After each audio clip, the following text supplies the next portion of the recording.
Hey guys, what is up? Welcome back to my channel. It is Drew here from Lone Fox. I am really excited for today's video. I just got finished making the thumbnail and I was like, today's IKEA hacks is such a good video. If you guys have not been following my channel or you're brand new to my channel, whatever it might be, hello, I'm Drew. I post brand new home decor and DIY content every single week, so you can click that subscribe button below, turn on the bell icon so you get notified when I upload new videos. But I have like a reoccurring video I do on my channel, which is IKEA hacks. I love shopping at IKEA, but I find a lot of their pieces to be very simple, very basic, and sometimes I want my pieces to be a little bit more elevated, a little bit more personalized and fun. Oh my gosh, I also completely forgot to mention, guys, I got my eyebrows microbladed. Can you see? Can you tell? Like, can you see these hair strokes? These are all fake. Sorry, I have literal spray paint on my fingers. These are all fake hair, real hair, fake hair. My eyebrows before, I'm gonna put in like the TikTok video right here that I filmed of the process. You can follow me on TikTok at Lone Fox Home. Sorry for jumping off like track really quickly, but if you were curious why my eyebrows maybe look different, are more arched, are more just like filled in / look dark, that's because they're in the healing process right now, but I am obsessed with them. Like, I have filled in my eyebrows every day of my life since high school because I had such bad eyebrows before. I'll insert a before and after as well so you guys can take a look at it. But I cannot believe that I can now wake up and just like have a good eyebrow. Like, that is crazy to me. Okay, enough rambling. I just wanted to let you guys know in case you were curious. Let's get into today's video. I wanted to kick this video off with a bang. So we are starting with a larger scale project. I'm using 2 of these IKEA Valter little wall mounts and also this Torslev, I hope I pronounced that right, rug. And the other supplies I'm gonna be using are a hot glue gun, wooden dowel, black spray paint, and some painter's tape. So I'm taking this rug, and I believe this is a 3-foot by 5-foot rug, and I'm going to be taking the top portion and I'm actually going to be folding it over on itself and then hot gluing down just the edge. We're basically creating like a little pocket hole, that way we can stick the wooden dowel through. So just use a strong bond glue. Hot glue worked great. And then I'm using some paper towel and painter's tape to create a diagonal stripe across to this rug. And this is going to be on the bottom section of the rug. Basically, I am masking off the top portion and we're going to be spraying this with some black spray paint. I actually had to reposition it one time just to get it in the correct position that I wanted it in. And then once you have that, I brought it outside and I used this 2 times Rust-Oleum black spray paint that I used in my thrift flip video. And I'm just going to be spraying the entire bottom portion of this rug. Now, since this is going to be a wall hanging, I don't really mind that it's going to be like crunchy and textured. Of course, you wouldn't want to probably use this on your actual floor, but since it's the wall hanging, I figured it would just be totally fine to spray the bottom portion of this. And the great thing is that you can totally spray this with any color you like and really have like a coordinating wall tapestry. And I absolutely love the way that this looks when it is hung up. So I gave it a good coating. I had to go over it multiple times just because it was kind of splotchy. And then this is the cleanest reveal ever. I was worried, but look at this.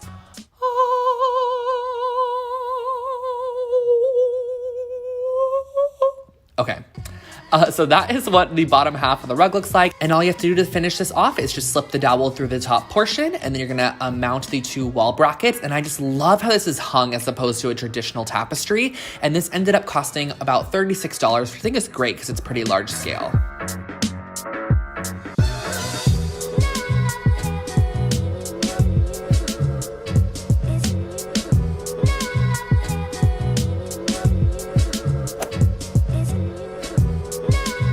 I told you guys that this video is filled with a ton of projects I loved, and this one is probably one of my favorite decor items I've actually created. So just go back if you want to look at those supplies because we're going to jump right in. I'm starting off with these Lindronde objects, which I've used these before on my channel, and they are just like round circular decor pieces, and I'm also using some air dry clay. And what I'm going to be doing with this clay is basically just molding it around the actual hoop portion of this like decorative object, and I'm going to be creating it into sort of a new, more organic, kind of steel looking object, a very CB2 restoration hardware vibe.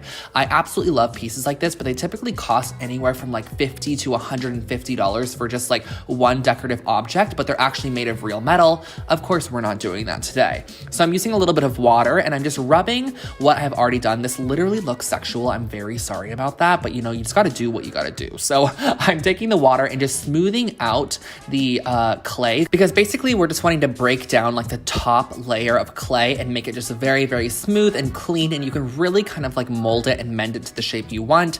And I'm actually repeating the process on the larger one. Now, these circles at IKEA were actually on sale when I got them. I don't know why. I don't know if they're going out of stock, so definitely check your IKEA. The larger one I made a little bit more organic with thicker clay sections, and the right side, as you can see, that's smoothed and the left side is not. So that's kind of like showing you why I like to smooth them out. And then once they are dry, I went in with some of this obsidian stone texture spray paint and gave it a quick little spray just to give it a little bit more texture than it already had. And I sprayed the base as well because I knew I wanted to lastly go in and give a full coat of this matte farmhouse black spray paint to match my decor in my home.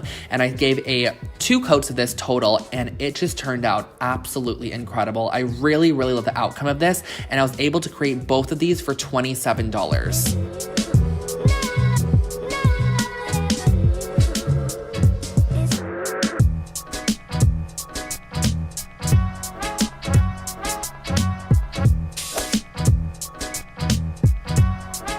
You know, I had to create a super affordable project as well. So these are the overall, I think they're pot holders made of cork, and I'm also gonna be using some assorted paints, macrame rope, and scissors. So the supplies are super minimal.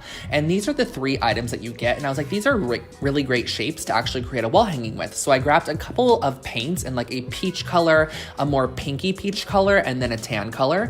And I'm gonna be basically painting all 3 of these circles. So I'm doing 2 full coats. And when I tell you guys, this was so satisfying to paint. Something about how smooth this cork was and how it like soaked in the paint was just so nice. I loved it. So I ended up painting the medium sized one like a tan color. The largest one was more of a darker like salmony pink. And then the smallest one here is like a more lighter kind of like corally salmony pink. I wanted to do 3 shades that were very similar but still different at the same time, which you're going to be able to see in the end clips. So I ended up doing a total of 2 coats on all 3 of these objects.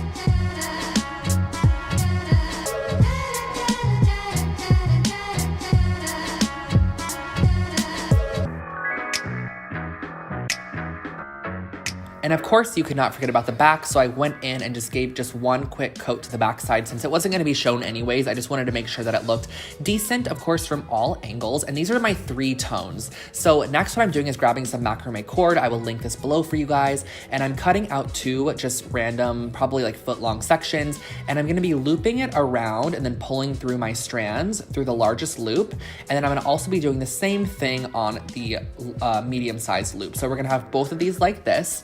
And then the smallest loop is actually gonna be the center point. So I'm pulling both of the rope sections down through, and you're gonna see exactly what I'm doing to connect these. I wanted a very clean finish. So I'm flipping it over. I'm putting hot glue on the backside and basically just gluing these down to the actual backside of the smallest loop and repeating the same process on the other side. That way, when you flip it over, there's no knots or anything, but it's gonna look super, super smooth. And then it's also gonna be level at the same time. So this basically finishes it off, but of course I needed to add a little loop to the top portion. So I'm adding on some macrame cord in a loop, tying a knot at the top, cutting off the excess strands, and that finishes off this wall decor item, which I actually was able to create for just $8.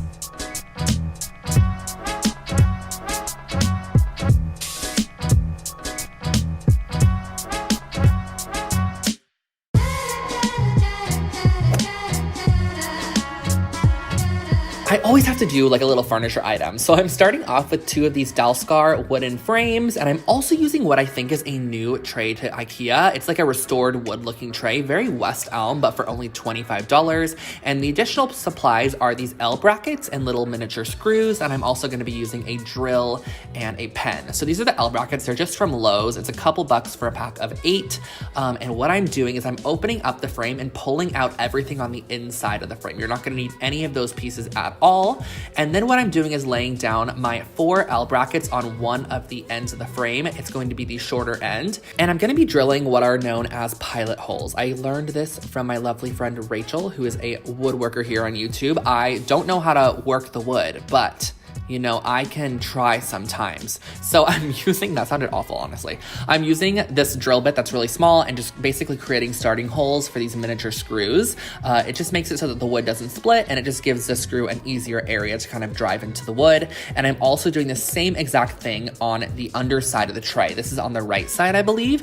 And I'm gonna be repeating the process on the left side as well, because we're gonna be using these picture frames as the legs to this sort of like geometric table. I think it just turned out really cool in the end, and the woods looked amazing together.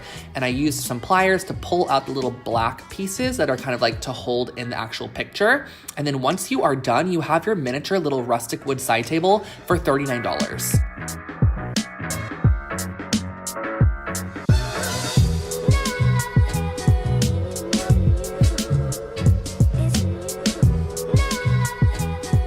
Okay guys, so those are my IKEA hacks for you today. I hope that you enjoyed this one, and I hope it gave you some insight or some tips or tricks. Next time you're shopping at IKEA, maybe you could pick up some of these items, then maybe rework them a little bit, whatever you want to do. And remember that everything's always personalizable. So like, for example, like the hanging decor piece, which I have right up there, you could definitely change the colors of that, whatever you want to do to it. You could change the wood color on the tray and like the leg. And yeah, let me know in the comment section below which one was your favorite project, which one you might want to be trying out, and also give this video a thumbs up if you did enjoy. And lastly, before jumping out, I'm just gonna plug my merch one more time, because why not? It is my video, I'm gonna plug my merch. So my merch is so cute. This is the visual interest tote bag. It comes in a t-shirt, there's some hoodies, there's some fun stuff. Link below, you can check it out if you would like to. Get it before Christmas time, and I will catch you all in my next video. Have an amazing rest of your day. Bye guys.